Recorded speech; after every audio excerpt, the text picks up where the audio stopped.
అందరికీ నమస్కారం. Jamie Prem's YouTube ఛానల్కి స్వాగతం. అలనాటి ఆణిముత్యాల కార్యక్రమంలో ఈరోజు చిరంజీవుల సినిమా గురించి మనం తెలుసుకోబోతున్నాం. 1956లో వేదాంతం రాఘవయ్య గారి దర్శకత్వంలో తెరకెక్కిన చిత్రం నవరస నటన సార్వభౌమ డాక్టర్ ఎన్టీ రామారావు, జమున నటించిన చిత్రం చిరంజీవులు. ఈ చిత్రంలోని పాట ఆనాడు సూపర్ డూపర్ హిట్ అయిన పాట ఇది.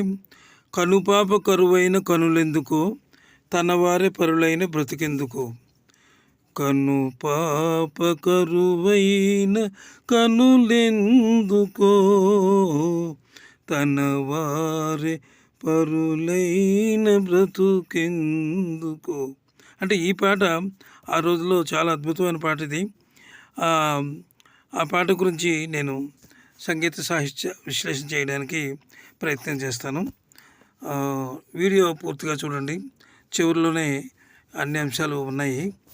ఇక ఈ సినిమా గురించి కొన్ని ఆసక్తికరమైన అంశాలు చెప్పాలంటే షూటింగ్ సమయంలో జరిగాయి, అవి కూడా మాట్లాడుకుందాం. ఈ పాట ఆ రోజుల్లో ఎంతో సంచలనం సృష్టించింది, ప్రేక్షకులు కన్నీరు పెట్టించింది.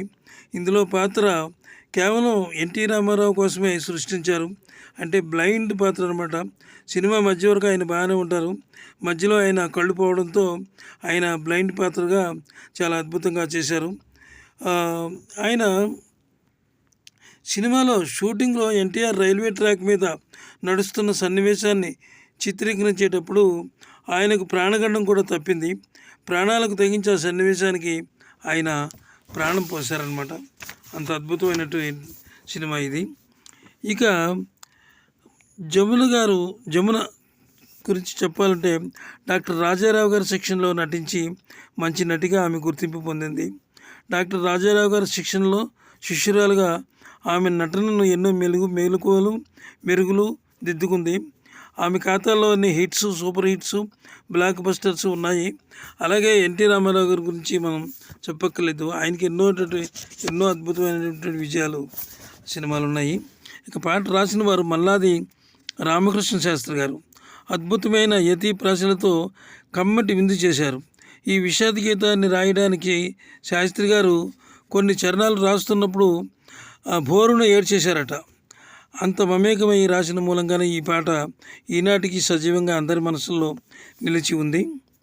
అయితే ఇక్కడ ఆయన ఎంతో సముచితంగా సహజంగా రాసినటువంటి ఈ పాటకు ఆనాడు అందరూ కూడా నీరాజనాలు పలికారు. అయితే ఇక్కడ ఈ పాటలో నటించిన వారు నటరత్న ఎన్టీ రామారావు గారు. ఆయన నటన గురించి మనం చెప్పక్కర్లేదు, ఎందుకంటే అందరికీ తెలుసున్నది. జగమెరిగిన బ్రాహ్మణునికి జంధ్యమేళ అన్నట్టు ఆయన జగద్విఖ్యాత పురుషుడు, నవరస నట సార్వభౌముడు. ఆయన సినిమాలు కానీ ఆయన పాత్రలు కానీ మరెవరూ చేయలేరు అనేటంతటి పాత్రలు ఆయన చేశారు. అదేవిధంగా ఇంకొక విషయం ఏమిటంటే ఇందులోనూ జమున ఆయనకి తగినట్లుగా చాలా అద్భుతంగా నటించింది ఈ పాటలో. అంటే ఎక్కువగా ఈ పాటలో ఎక్స్ప్రెషన్సే ఎక్కువ. నటన అంటే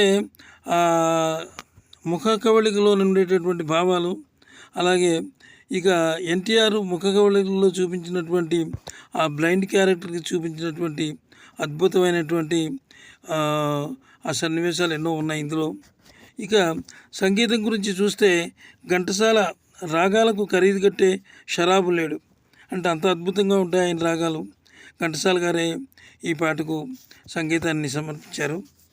అయితే ఆయన సంగీతం మధురంగా సాగిందంటే అందులో ఘంటసాల గారి ముద్ర ఉంటుంది.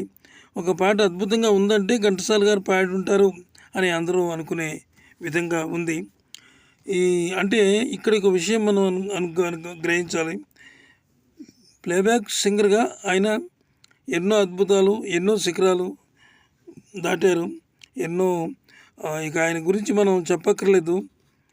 అంటే స్వరమణులు ఊరికే దొరకవు, అవి శోధించాలి.